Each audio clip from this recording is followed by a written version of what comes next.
Ridha Allah subhanahu wa ta'ala adalah salah satu dari sifat. Nabi SAW mengatakan, laisa lil mu'min ayyudhilla nafsahu. Mukmin itu jangan sampai menghinakan diri. Sejarah hamba yang Allah sebutkan dalam Al-Quran, di antara tujuan besarnya adalah agar menjadi pelajaran.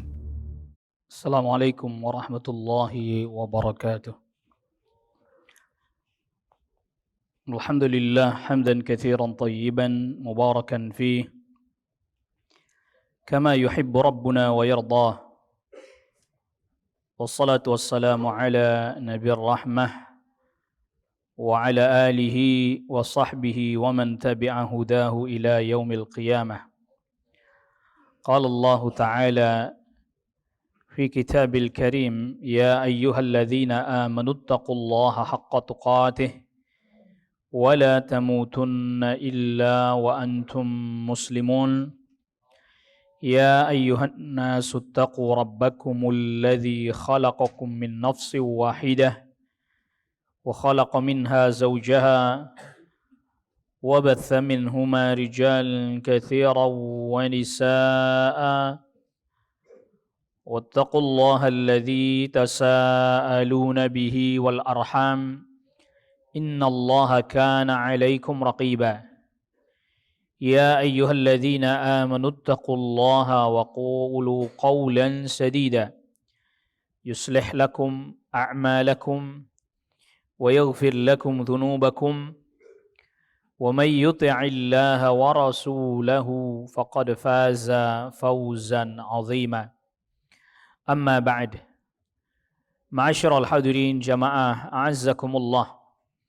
Kemudian selanjutnya di bab yang pertama ini Asy-Syaikh rahimahullahu taala mendatangkan ayat ke-36 dari suratun Nisa, yaitu firman Allah Subhanahu wa taala, wa'budullaha wa la tusyriku bihi syai'a wa bil walidaini ihsana وبذي القربى واليتامى والمساكين والجار ذي القربى والجار الجنب والصاحب بالجنب وابن السبيل وما ملكت أيمانكم إن الله لا يحب من كان مختالا فخورا.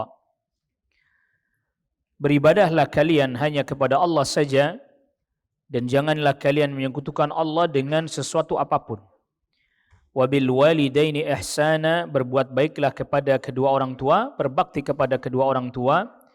Wabidzil qurba, dan juga kepada orang-orang yang memiliki hubungan kekerabatan denganmu, kakak, adik, paman, bibi. Wal yatama, dan juga berbuat baik kepada anak-anak yatim. Wal masakin, dan orang-orang miskin. Wal jari dzil qurba, dan tetangga yang memiliki hubungan kekerabatan. Jadi terkadang ya dia kerabat kita juga, tinggalnya juga dekat tempat kita, jadi tetangga juga.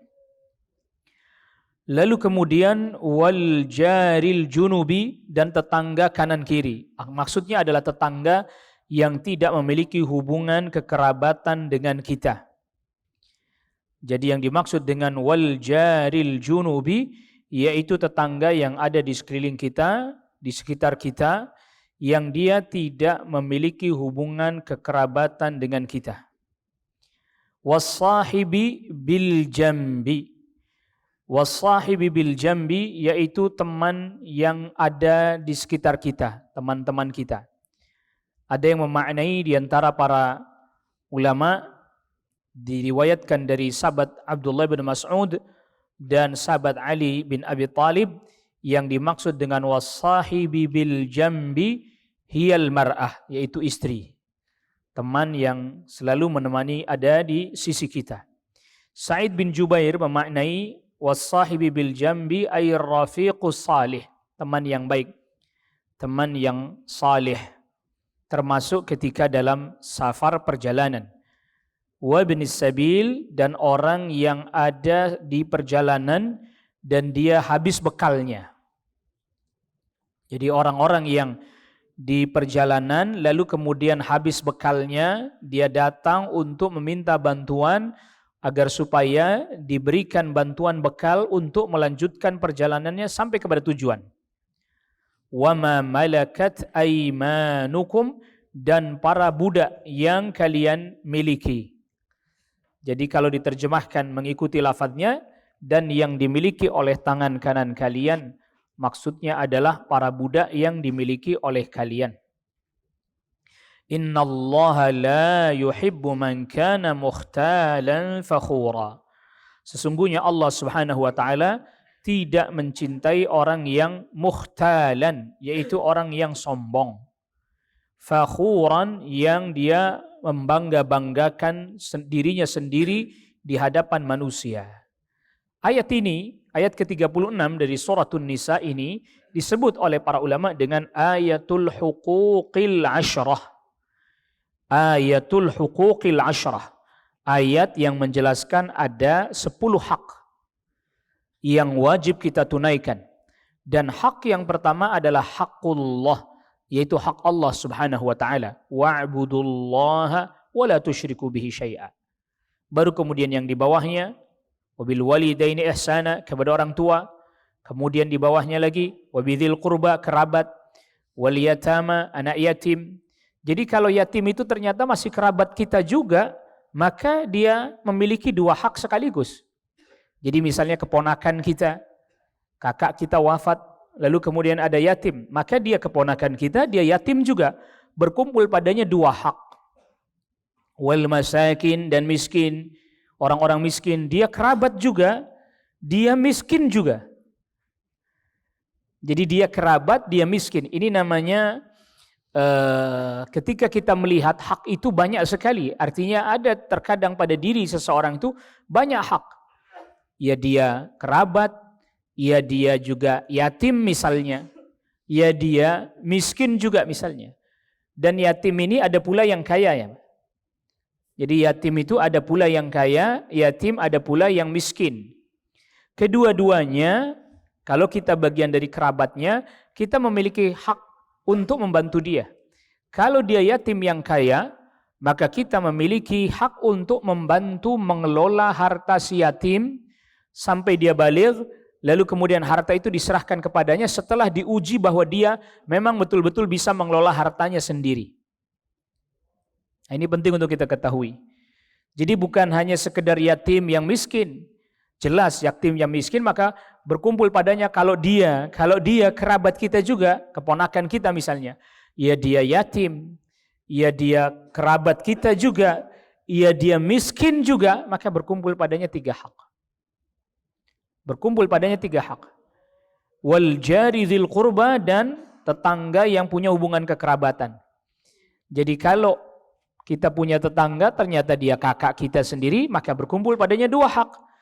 Hak sebagai kerabat, hak sebagai tetangga. Kalau tidak memiliki hubungan kekerabatan, wal jari al junubi, tetangga kanan kiri di sekitar kita nggak punya hubungan kekerabatan, maka dijelaskan apabila dia muslim, lalu dia punya hubungan kekerabatan dengan kita, dia tetangga kita, dia muslim juga, maka di sini berkumpul 3 hak. Dia miskin juga, berkumpul lagi hak yang selanjutnya keempat. Ya, kalau ternyata dia hanya tetangga kita saja, nggak punya hubungan kekerabatan, dia muslim, maka 2.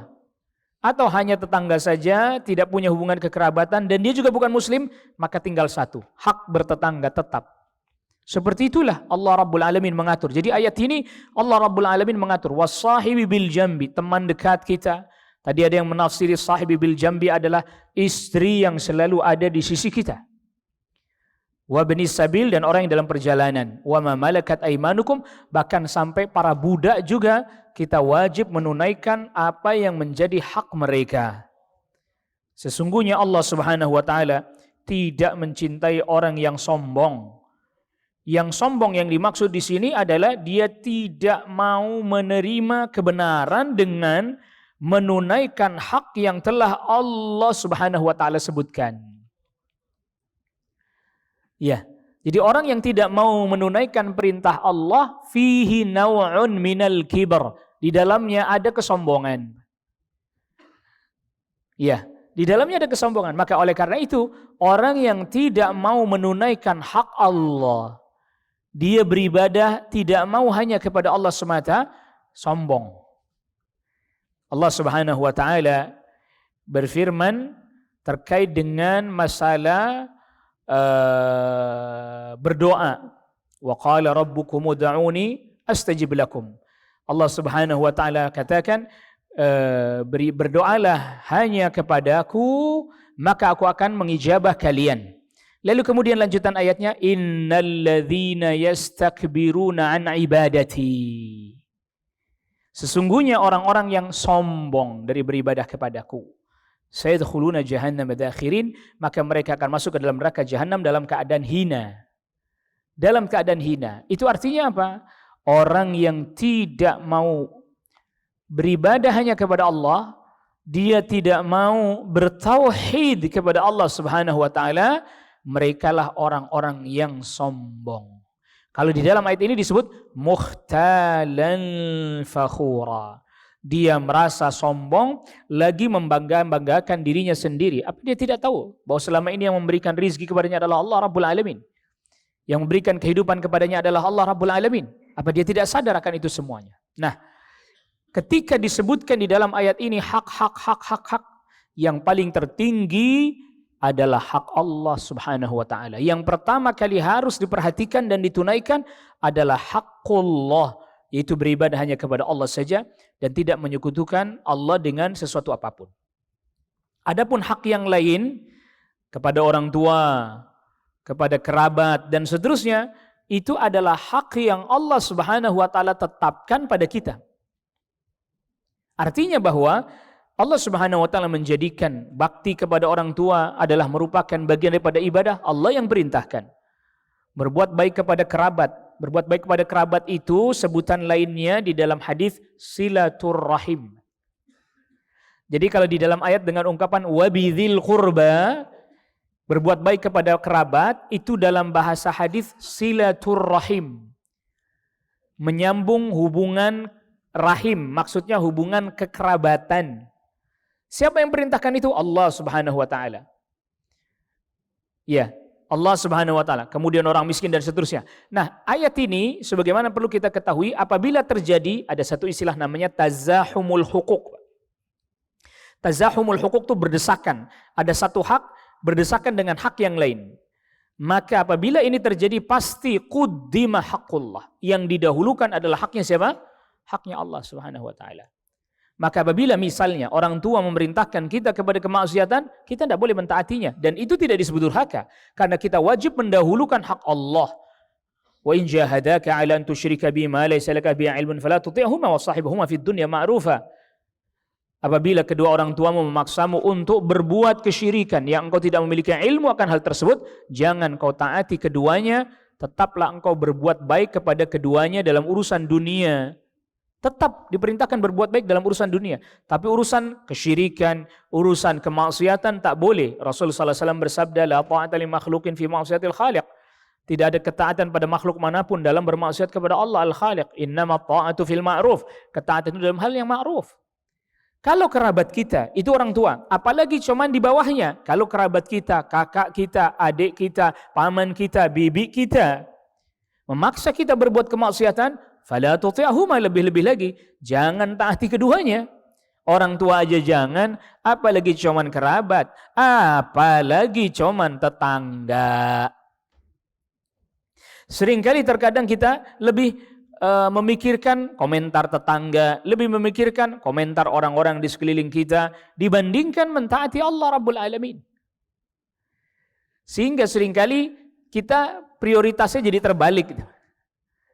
Ya, seperti ada perkataan sebagian orang berkata, yang penting baik sama orang lain, yang penting baik sama tetangga, yang penting baik sama keluarga, tapi hak Allah nggak ditunaikan. Dia nggak mau taat kepada Allah, dia nggak mau salat, dia nggak mau bertauhid kepada Allah. Ini terbalik-balik. Maka perhatikan, agama mengajarkan kepada kita, dalam hal ini Allah Subhanahu wa taala mengajarkan kepada kita agar kita mengetahui hak yang prioritas yang mana. Mana yang harus didahulukan, mana yang harus dikedepankan, mana yang secara mutlak tidak bisa ditawar. Harus begitu. Seringkali itu tadi, nggak enak sama tetangga, nggak enak sama keluarga, nggak enak sama istri, bahkan sama istri. Nggak enak sama istri. Kenapa? Akhirnya kita selalu kebayang-bayang, terngiang-ngiang komentar orang. Ingin melakukan gini, terngiang-ngiang. Oh, nanti si fulan komentar begini. Mau melakukan ini, oh nanti si fulan komentar begini. Maka oleh karena itu, ayat ini didatangkan oleh Syekh Muhammad bin Abdul Wahhab rahimahullahu taala pada bab yang pertama dari kitab tauhid untuk menjelaskan bahwa prioritas paling utama hak Allah Subhanahu wa taala. Yang lain itu karena Allah yang memerintahkan. Kita santuni anak yatim, Allah yang perintahkan. Kita berbuat baik dan bersedekah membantu orang-orang yang miskin, Allah yang perintahkan. Kita berbuat baik kepada tetangga, yang kerabat, yang bukan kerabat, Allah yang perintahkan. Kita berbuat baik dengan teman kita, termasuk juga kepada istri kita. Wa ashiruhunna bil ma'ruf. Berinteraksilah kalian dengan istri dengan cara yang ma'ruf. Itu perintah dari Allah Rabbul Alamin. Jadi jangan Anda kira bahwa ada semacam orang cara berfikirnya fihi khalal. Ada kekeliruan, kesalahan. Buat apa itu orang? Soleh, sholat, ibadah, begini, taat. Tapi sama tetangga buruk. Tetapi sama istri sendiri jelek, buruk. Nah, mestinya kalau dia betul-betul orang-orang yang beriman, dia bertauhid kepada Allah Subhanahu wa taala, maka dia menunaikan hak Allah. Lalu kemudian dia juga menunaikan perintah Allah yang lain. Yaitu apa? Perintah Allah bakti sama orang tua, dia taati juga. Perintah Allah kita berbuat baik kepada kerabat, keluarga, kita tunaikan juga. Kepada tetangga, kita lakukan juga. Jadi orang yang betul-betul dia memahami hak Allah yang sebenarnya, karena di antara hak Allah adalah ayyuta' wa la yu'sa, ditaati. Kita tidak bermaksiat kepadanya, itu hak Allah. Maka ketika kita berbuat baik kepada orang lain, tetangga, kerabat, saudara, niatkan kita taat kepada perintah Allah Subhanahu wa taala. Bukan hanya semata-mata karena dia baik sama saya, maka baik sama dia, tidak. Karena kalau begitu dia buruk sama kita, kita jadi nggak berbuat baik, Pak. Tapi kalau kita menunaikan perintah Allah, maka kita tidak memedulikan kondisi dia. Dia yang berbuat buruk sama kita tetap berbuat baik kepadanya. Karena ini adalah perintah Allah Rabbul Alamin. Maka kita tidak boleh melanggar hak Allah. Lalu kemudian kita alih-alih malah justru sangat menjaga hak makhluk. Bukan berarti juga kita tidak menjaga hak makhluk. Kita menjaga hak Allah paling prioritas. Lalu kemudian kita menjaga hak makhluk atas perintah Allah. Dan juga atas dasar kita taat kepada Allah Subhanahu wa taala. Allahu taala a'la wa a'lam. Wa sallallahu ala nabiyyina Muhammadin wa alihi wa sahbihi wa sallama tasliman katsira. Subhanakallahumma wa bihamdik asyhadu an la ilaha illa anta astaghfiruka wa atubu ilaik. Wassalamu alaikum warahmatullahi wabarakatuh.